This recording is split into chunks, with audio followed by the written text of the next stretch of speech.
কি সরকারি জায়গা? আমার দোকানটা সরকারি লোকজন এসে আমার দোকানটা ভেঙে চুরে ফেলেছে। আমার হলে দোকান দিতে দিব না। আমি যারা কি করবো আমি কিচ্ছু বুঝতেছি না। আমার তো দোকানটা যারা কোনো কিছু নাই, ওই দোকানটা দিয়ে তো আমি চলতাম। আমি কি খাবো, কই থাকবো আমি না কিচ্ছু বুঝতেছি না। আমার সর্বনাশ হয়ে গেল। আমার না থাকার কোনো জায়গা না। আমি যখন কি করবো আমি কিচ্ছু বুঝতেছি না। কে বলছে আপনার কোনো জায়গা নেই? একটা জায়গা আছে। একটা জায়গা আছে বলে আপনি কি কইতেছেন? মানে আমি আপনাকে বিয়ে করতে চাই, যদি আপনি রাজি থাকেন। কি কইতেছেন? আমারে বিয়ে করবেন মানে? আপনি আমারে কেমনি বিয়ে করবেন? আপনি আপনি আমারে কতটুকু পাইছি দেন তো? আমার মতো মায়ের আপনি কেমনি বিয়ে করবেন কোন তো? হ্যাঁ, হতে পারে আমি আপনাকে পুরোপুরি চিনি না, তবে আমি আপনাকে যতটুকু চিনছি, একটা মানুষকে এর থেকে বেশি চেনার প্রয়োজন আছে বলে আমার মনে হয় না।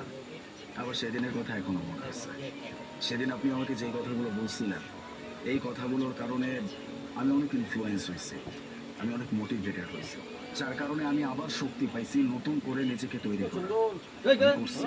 আজকে আমার কাছে আবার একটা নতুন জব আছে, স্মার্ট স্যালারি আছে, থাকার ভালো জায়গা আছে, খাওয়ার মতো ভালো খাবার আছে, সবকিছু আছে।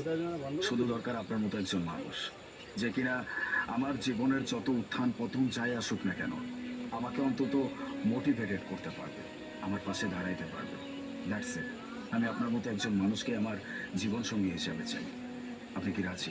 সবই বুঝলাম, কিন্তু তবুও আপনি একটা আমার ভাইবা দেখেন, যে ভাইয়া গ্রাম থেকে আইসে একটা পোলার ভরসায় বিয়ে করলো, আর মানুষের জীবনে তো বিয়ে একটাবারই হয়। আপনি তবু এরকম একটা মায়ের বিয়ে করবেন? দেখুন, আমি একদম সত্যি কথা বলছি, কোনো মজা করছি না, কোনো মস্করা করছি না, একদম মন থেকে বলছি। আমি আপনাকে বিয়ে করতে চাই। এত খাটলে চেহারা কমে যাবে।